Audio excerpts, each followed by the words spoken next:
I was pregnant for 10 months, and he cheated for just 8. For the sake of the child, I endured his infidelity, even his physical abuse. But where is the redemption for a wayward son? My patience only led to the destruction of my family. Thanks to him, my child died in my womb, my father became a beggar, and I, in my despair, jumped from a building to end this failed life. But in the howling winds, I heard a voice that awakened me. Why should he live? He is the one who deserves to die. Jack, in this new life, your death will come. Didn't we agree that I would be the finance department manager? Why hasn't there been any news? You should ask your dad what he really means. Jack stormed in, furious, grabbing my shoulders. I looked at him coldly, even curling my lips in a mocking smile. Seeing that I wasn't speaking, he shook me hysterically, shouting, "You won't even do this for me? You and your dad are both liars." In my past life, after I became pregnant, the scumbag thought he had me under his thumb and boldly dropped his facade. He openly cheated and would occasionally hit me. In my past life, after I became pregnant, the scumbag thought he had me under his thumb and boldly dropped his facade. He openly cheated and would occasionally hit me. In my previous life, perhaps I would have endured the scumbag's behavior to give my unborn child a complete family. But now, I have been reborn. I am no longer the Mary who was at his mercy. Looking at the time, I realized I wasn't pregnant yet, and it was all still possible. To expose his true nature quickly, I created a fake pregnancy report. Sure enough, the day he learned about my pregnancy, the scumbag dropped his act. I pried his fingers apart one by one and activated my phone's recording function, pointing it at his face. "Jack, say that again." Jack froze for a moment and then angrily asked, "Are you crazy? Don't you want to live a good life anymore? A good life with him?" It was this childish thought that had cost me everything, including my life. I ignored him and went back to my bedroom, locking the door. Right now, Jack and his mistress Jessica were deeply in love, exchanging vows. Jessica used to work for my parents' company but was fired by my father for her constant theft.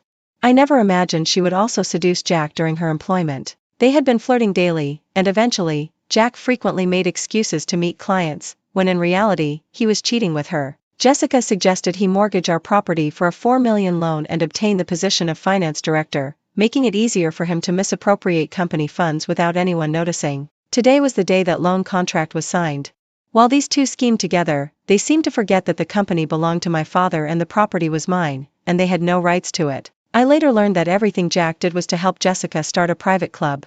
Through this club, Jessica met a benefactor, gaining considerable connections that supported their gradual usurpation of my assets. Ultimately, I was beaten to the point where I couldn't fight back.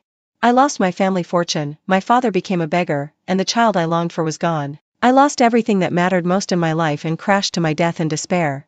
When I died, someone captured the moment I fell, clearly showing Jack and Jessica together, smiling brightly. There were faint voices of doubt online, but they didn't create much of a stir. Soon, relevant content was systematically deleted. I had no funeral. Jack didn't even spend money on a coffin for me. After my body was cremated, he placed my ashes in a plastic bag and carelessly tossed them into the trash outside the funeral home. Seeking justice, my ragged father repeatedly sought out Jack but was thrown to the ground and cast into the street by security each time. I lay on my bed, grinding my teeth in anger. "Jack, this time, the debt you owe must be repaid." Ignoring the sound of Jack continuously twisting the doorknob, I called my father.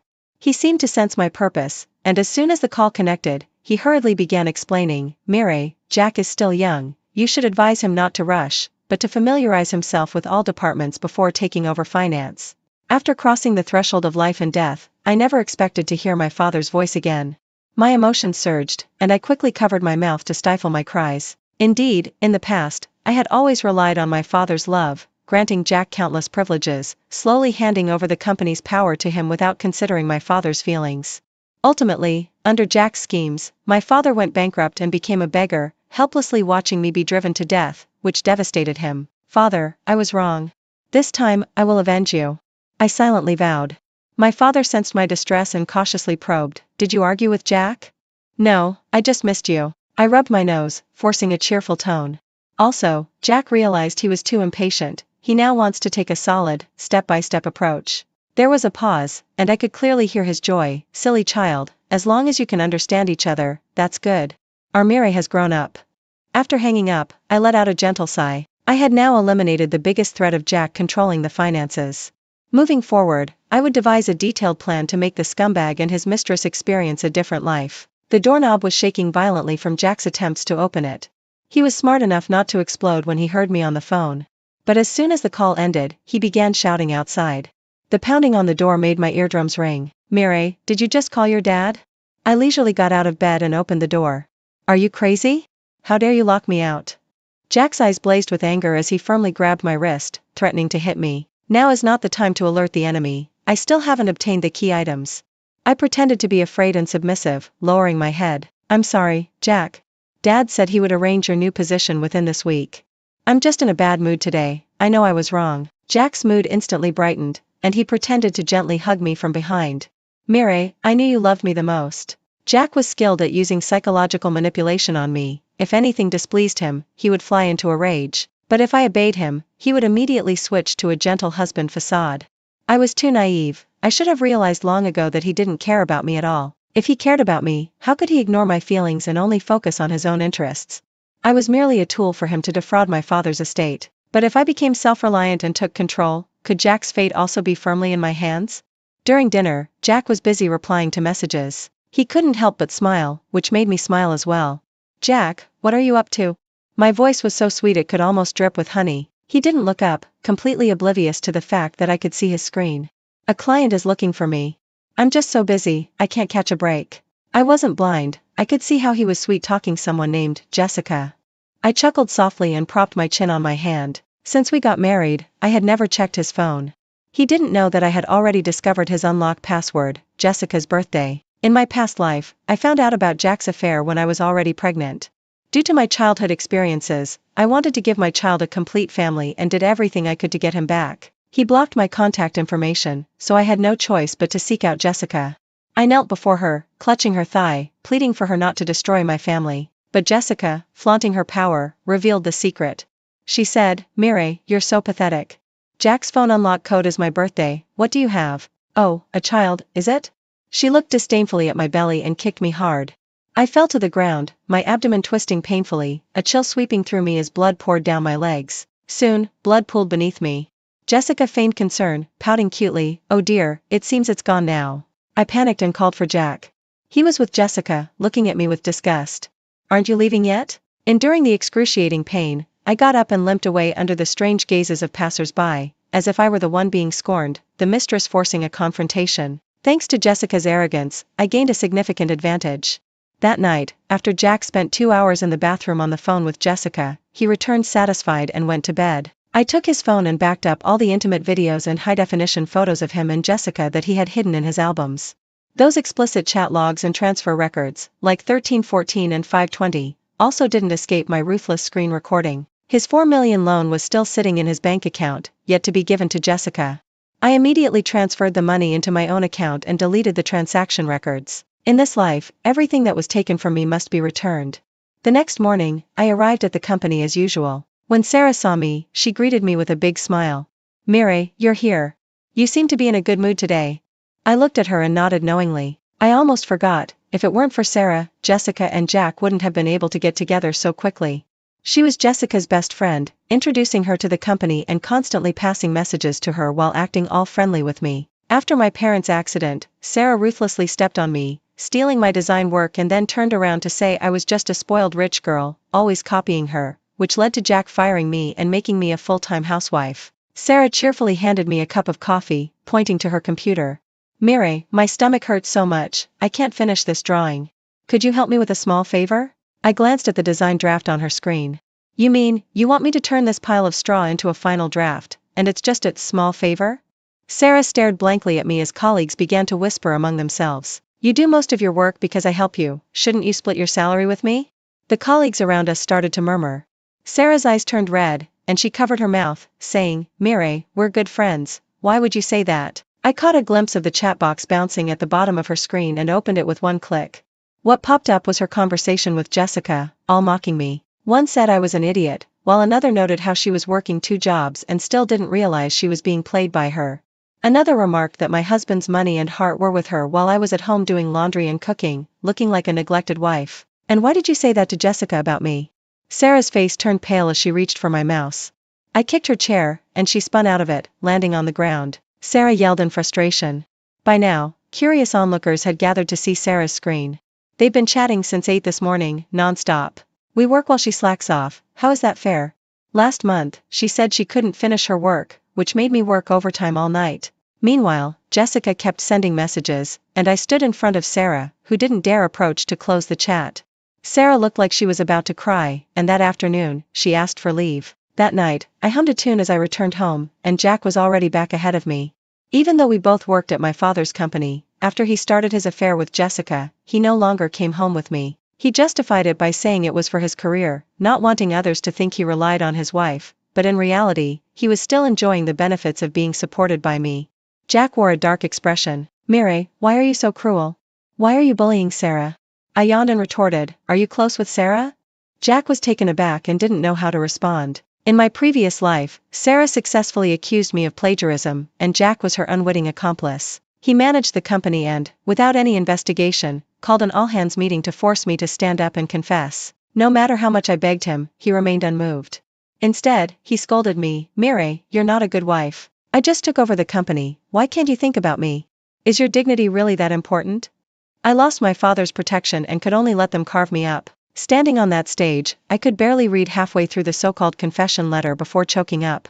The audience below was full of spectators. Sarah pretended to be sympathetic, saying, forget it, just don't let it happen again. But Jack coldly interjected, let her finish. There are so many people watching, I don't want to be accused of covering for her. At that moment, I certainly wasn't planning to let Jack off the hook. Go on, why are you so close with Sarah that you have to defend her? We're all from the same company. Jack said vaguely.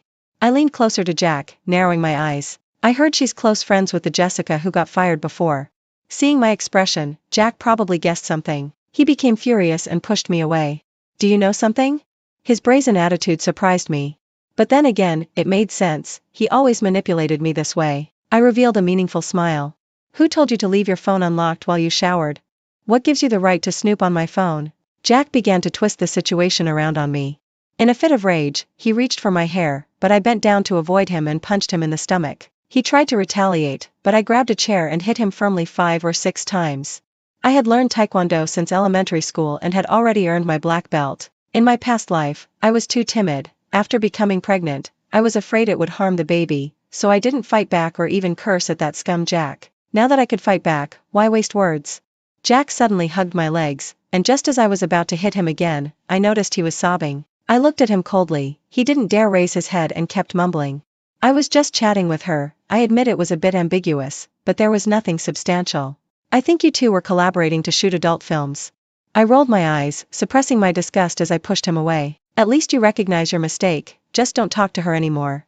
I saw him secretly smiling. I pulled out the divorce agreement I had prepared in advance and slapped it hard on his face.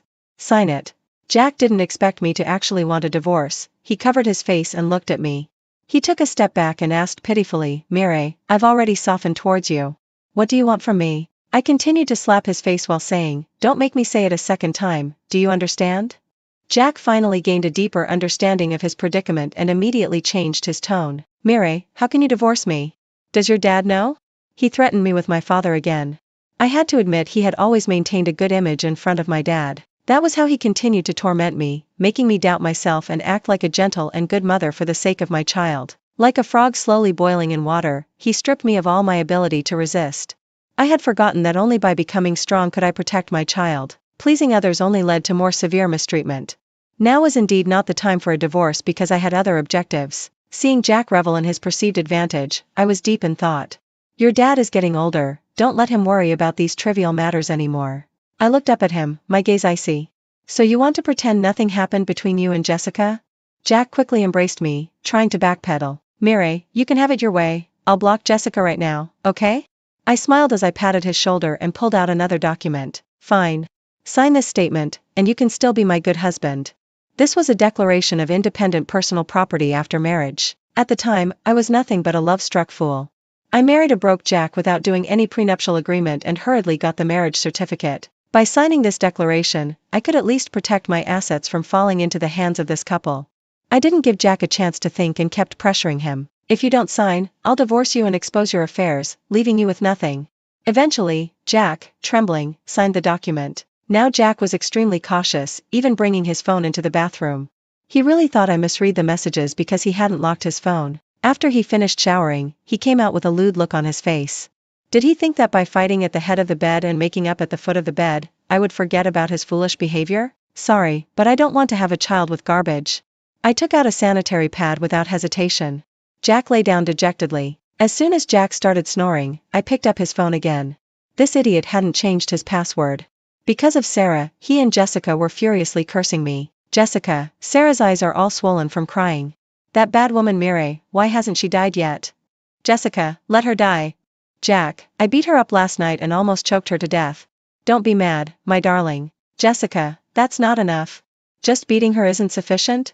Transfer 8888. Jack, take Sarah out for a nice meal. Don't worry, there will be plenty of opportunities to deal with her. I coldly recorded new evidence. This scoundrel Jack, after marrying me, had waded into my father's company and taken advantage of the situation. After all these years, it's one thing that he hasn't brought in a single penny of profit, but he also lets others clean up after him. He even has the audacity to casually transfer a month's salary to someone else. It seems he's living quite comfortably. I sent a message to the HR manager. Sister, my dad wants Jack to be transferred to the front desk. Can you arrange that? The next morning, while I was at work, the police called. After listening for a while, I remembered it was about the money transfer from Jack's account to mine. Jack had just discovered that $4 million was missing from his account and had called the police. But when the police called me, he probably still didn't know it was me who did it. This poor man was convinced he had encountered a hacker attack. It took him this long to realize, he's really too dull. When I arrived at the police station, seeing Jack and Jessica's anxious expressions made me even more excited. I found the officer who contacted me and took out my marriage certificate. The officer looked at me in confusion, then glanced at Jack and Jessica. So, you're the legitimate wife? I sincerely nodded, looking at Jack and Jessica. Did you two file the report as husband and wife? Their faces turned as white as the wall behind them. The police officer seemed helpless yet somewhat sympathetic, advising me, this situation is not uncommon. If more unknown loans are discovered and evidence is collected, the court will support debt division during divorce. I thanked the officer, signed the statement of circumstances, and then left. As soon as I walked out, I could hear the police loudly reprimanding that scumbag and that shameless woman. I returned to my job in a joyful mood, and by the afternoon, the story of the deadbeat man taking out a loan of $4 million behind his wife's back had spread throughout the company. Not long after, my dad called and asked me to come to his office. Honestly, I didn't really recommend you marry Jack from the start. The old man said this as subtly as he could. I nodded, smiling. Dad, how long do you plan to leave the finance manager position vacant? Our family isn't a big company. Did you forget your daughter studied financial management? I only went into design out of interest. As my dad hesitated, I pulled out the personal property independence statement signed by Jack. Keep this for me. Don't worry, your daughter has finally wised up. Soon, the appointment notice was released. I didn't wait for Jack to find me, I ran to him. Everyone was waiting to see the aftermath after the juicy gossip. Jack, did you see the appointment notice? I looked at him with deep sorrow.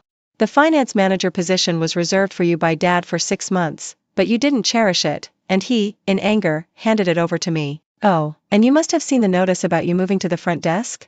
Jack, we originally both had a bright future. Veins bulged on Jack's forehead, but he remained silent. I heard he had been ridiculed by his colleagues in the group chat that afternoon. He shamelessly made jokes, which only drew more sympathy from others. He eventually left the group. I wondered if my words would bring him more scorn. Just thinking about it excited me.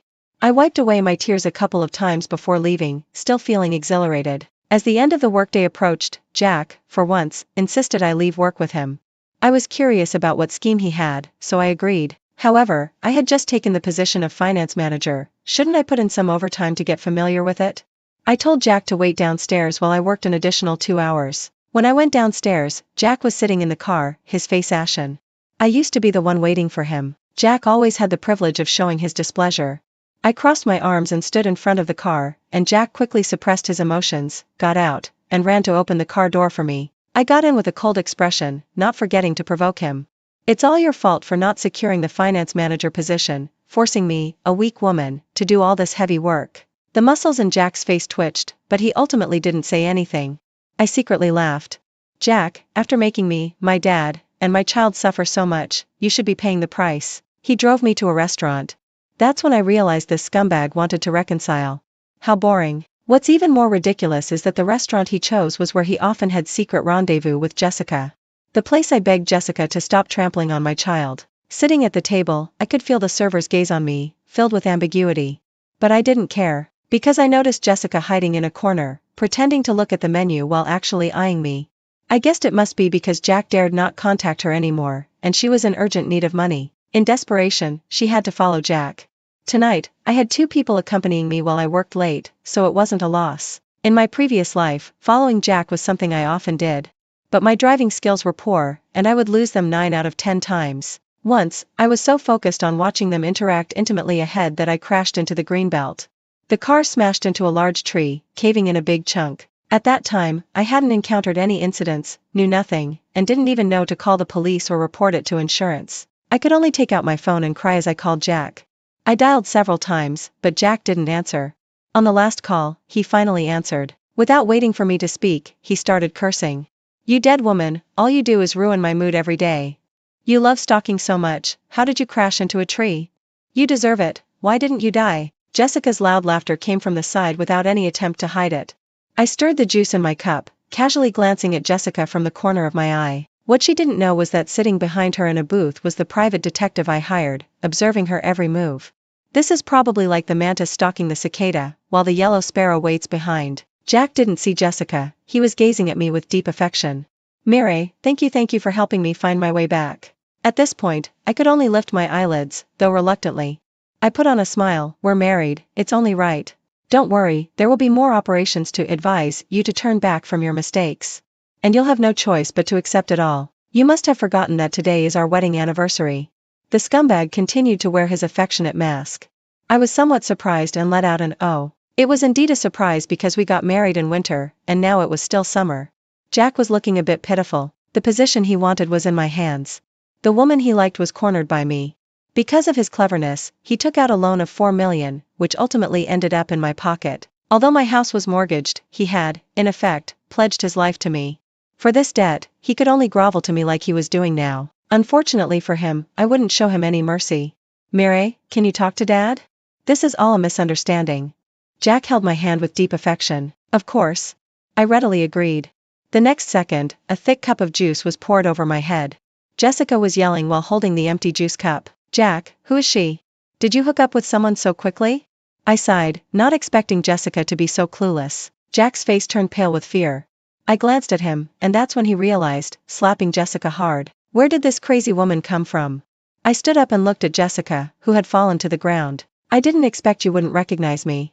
But then again, you were only at the company for a few days before getting fired. How could you know me? How ridiculous." In Jack's eyes, I was old and ugly. Little did Jessica know, I was much more beautiful and elegant than she could ever be, which led her to mistakenly believe I was Jack's new love. Jessica tried to get up to escape, but I grabbed her wrist. "What are you doing? I mistook you for someone else."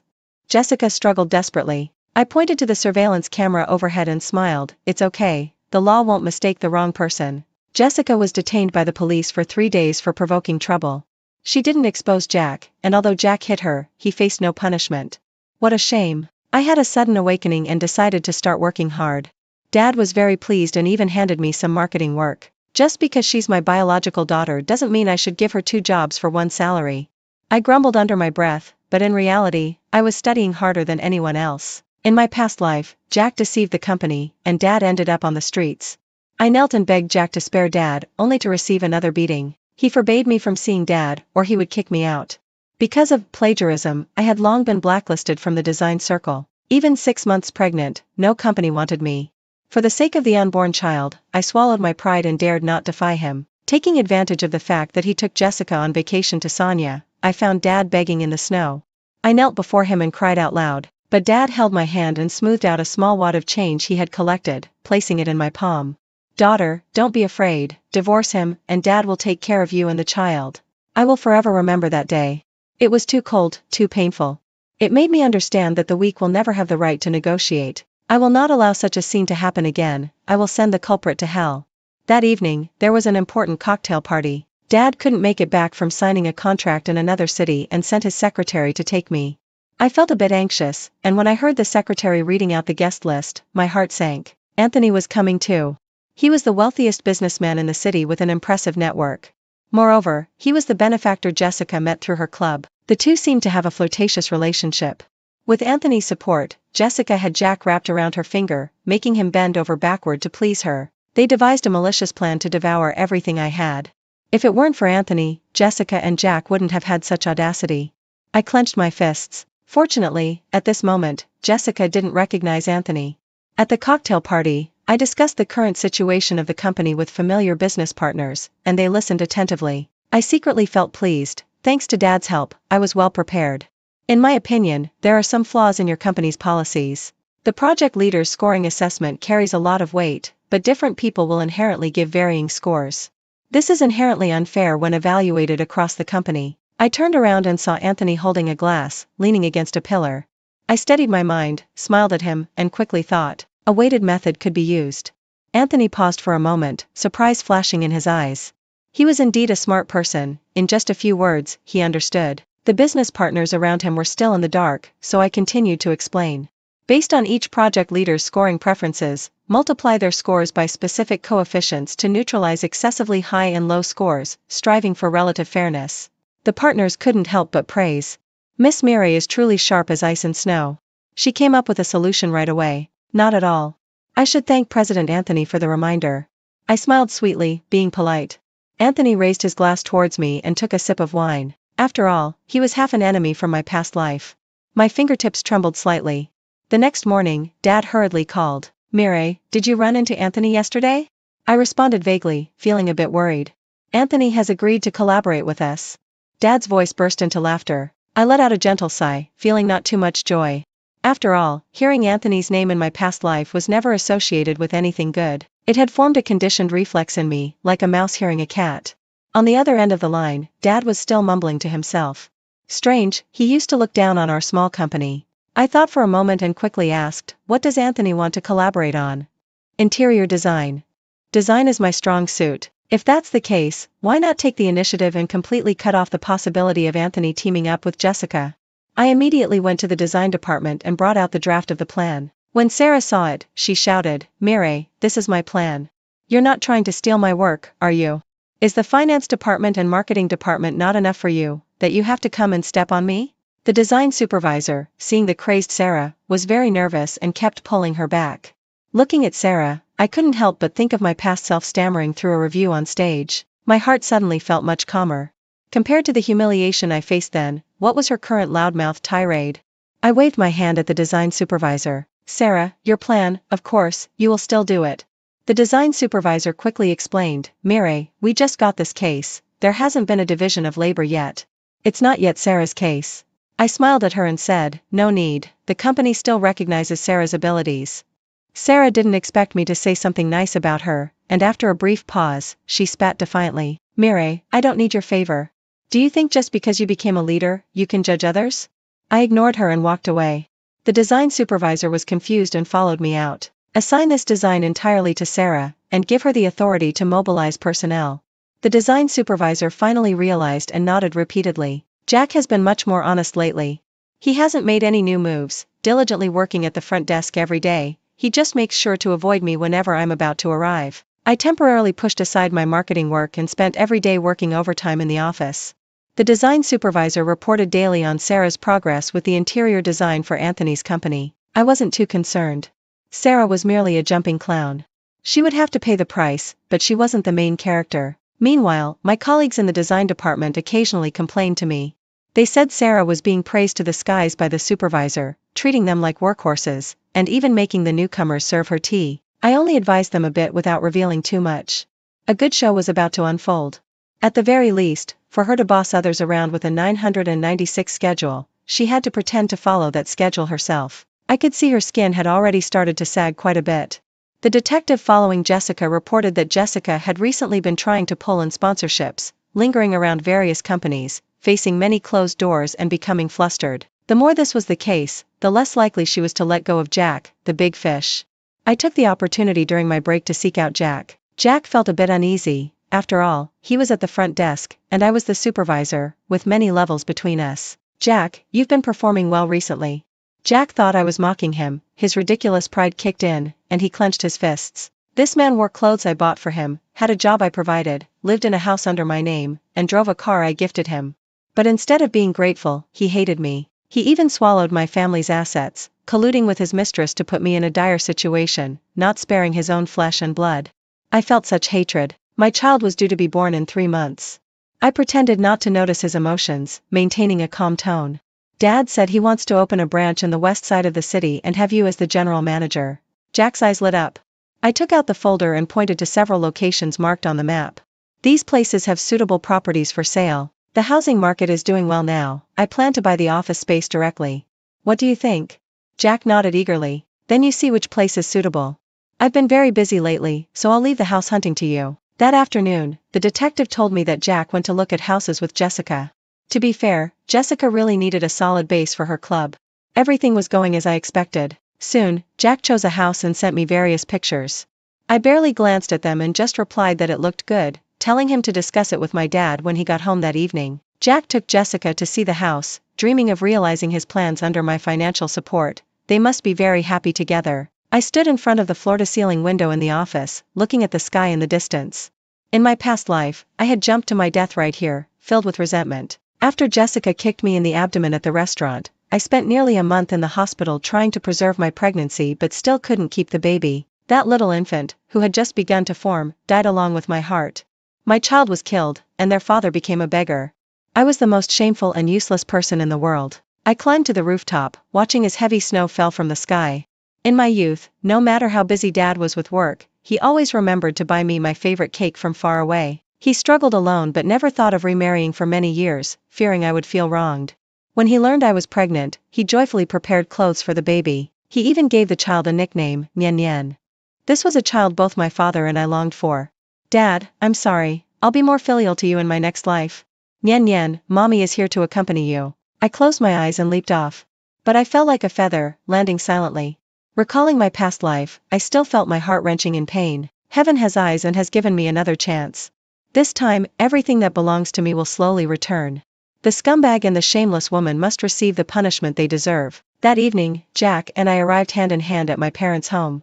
As soon as we entered, Dad had a cold expression on his face. It must be the company rumors about you secretly taking out a loan of $4 million that have Dad upset right now. I lowered my voice to remind Jack. Jack could only force a smile and sat on the living room sofa for a while. Because Dad had been ignoring him, Jack was feeling restless and took the opportunity to pull me into the next room. What should we do? If Dad is that angry, will he refuse to buy that property? He was preoccupied with not wanting to disappoint Jessica, completely oblivious to the sarcasm on my face. This issue does exist, simply denying it won't help. Jack became even more anxious, gripping my arm. So what do we do? Mireille, you have to help me. Of course, I'll help you, otherwise, Dad wouldn't let you run the branch. I pretended to think for a moment, while Jack stared at me earnestly. How about this, you write a fake IOU. Just say you borrowed $4 million from me, and then show the IOU to my dad, saying that the loan is to pay me back. Don't worry, both the IOU and the transfer proof will be there. Dad will definitely believe it. A glimmer of doubt crossed Jack's eyes. I said slowly, are you afraid I'll cheat you? You write the IOU, I'll take a photo, and then you can tear it up. It'll be seamless. Jack thought it made sense and immediately wrote the IOU for me to take a photo. To match the transfer date, he deliberately wrote the date a few months earlier. As soon as I took the photo, he tore the IOU to shreds. I couldn't help but chuckle inwardly. Since he repaid the money, he would naturally recover the IOU. Now, with complete evidence, the $4 million he transferred to me before genuinely became a repayment. Before long, I successfully negotiated the property that Jack had his eye on. At the payment stage, I raised a new issue. Only the first home can enjoy tax rate benefits. Since the house is under both our names, we both lost the first home qualification. We don't have enough funds for the house. A fake divorce could save a lot. I said with a troubled expression. Jack's eyes were darting around, likely weighing the pros and cons. I straightforwardly said, how about we go for a fake divorce? Put this property under your name and the new one under mine. Jack, don't worry, I'm getting old and unattractive. Who would want me if I left you? Besides, I'm already carrying your child. I had always been completely unguarded around Jack. This silly persona had long taken root in his heart, becoming his repeated leverage over me. Upon hearing this, Jack not only didn't suspect me but looked a bit anxious.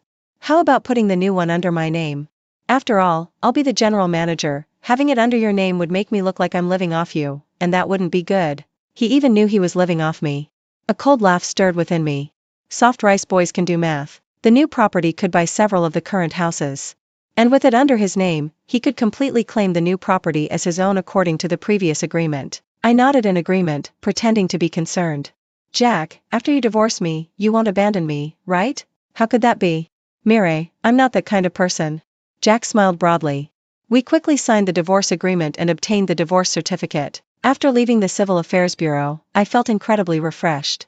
From rebirth to divorce, I not only protected all our assets, including properties, but also made a clean profit of $4 million from Jack. And Jack was still waiting eagerly for me to buy him a house. While I was feigning interest in him, I discovered he was colluding with Jessica while still maintaining a flirtatious relationship with Sarah. No wonder Sarah held her head high when she saw me now. How ridiculous, did she think she could put a green hat on me without any consequences? I secretly transferred money to Sarah multiple times using Jack's phone. Sarah, who initially half-heartedly accepted, quickly became passionately enthusiastic. But you can't hide fire with paper. In just a few days, Jack had several scratch marks on his face and looked extremely downcast. It seemed that when Sarah was flirting with him, Jessica found out, and they had a fierce confrontation. At Jack's urging, I still bought that property, but under my dad's name. While communicating design drafts with Anthony, I learned he wanted to open a chain of clubs but didn't want to do it under his name. Isn't that exactly Jessica's business from my past life? I immediately proposed a collaboration, and we quickly agreed on a profit-sharing plan.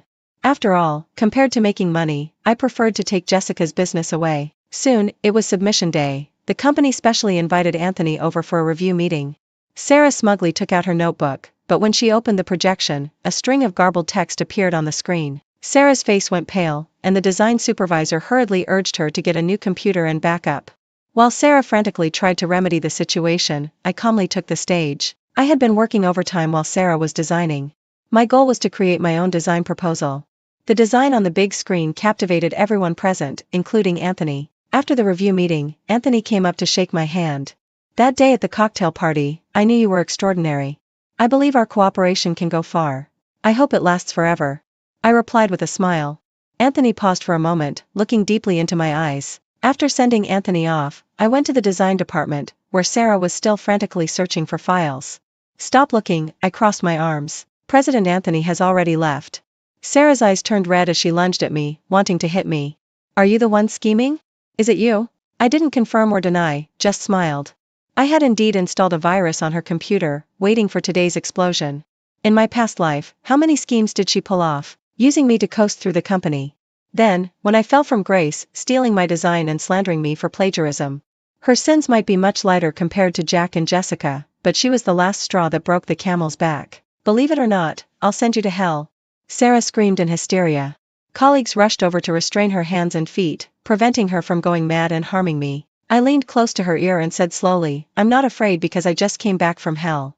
Before long, the large screen on the first floor of the company started playing a pornographic video of Jack and Jessica. The whole company erupted. After the security department called the police and reviewed the relevant surveillance footage, it turned out to be Sarah's doing. This was her way of sending me to hell, publicly broadcasting my husband's shameful moments with another woman. But it didn't matter, that man was already my ex-husband. I had sent that video to Sarah using Jack's phone. Although I retracted it and explained multiple times that it was sent by mistake, begging her to act like she hadn't seen it, she had been quick to hit save, and Jack was caught red-handed while playing both sides. The news about Sarah playing the video spread widely. Everyone in the industry knew. Jack and Jessica's reputations were ruined.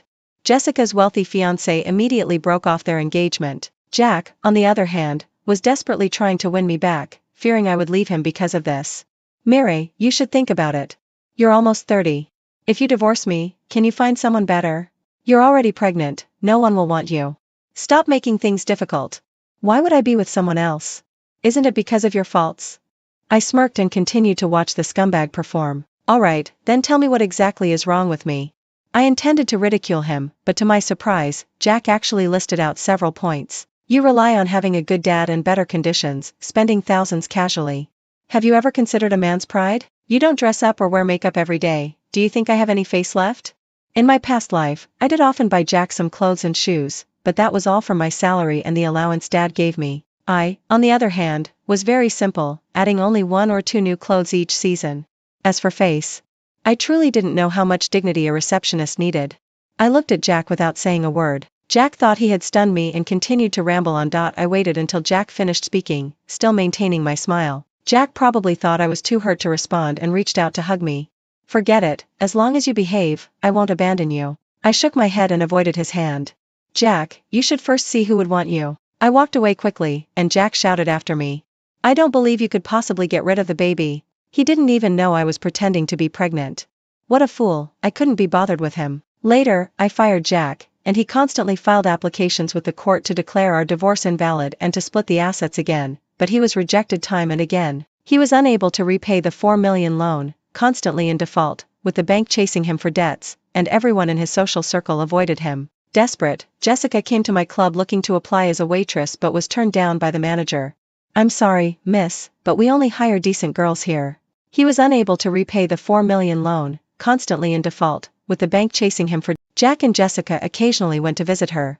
During the visits, there was no shortage of foul language exchanged among them. These three were caught in a vicious cycle of mutual slander, blame, and hatred, one in jail and two unemployed. Each of them desperately wanted to drag the other two into a more miserable hell.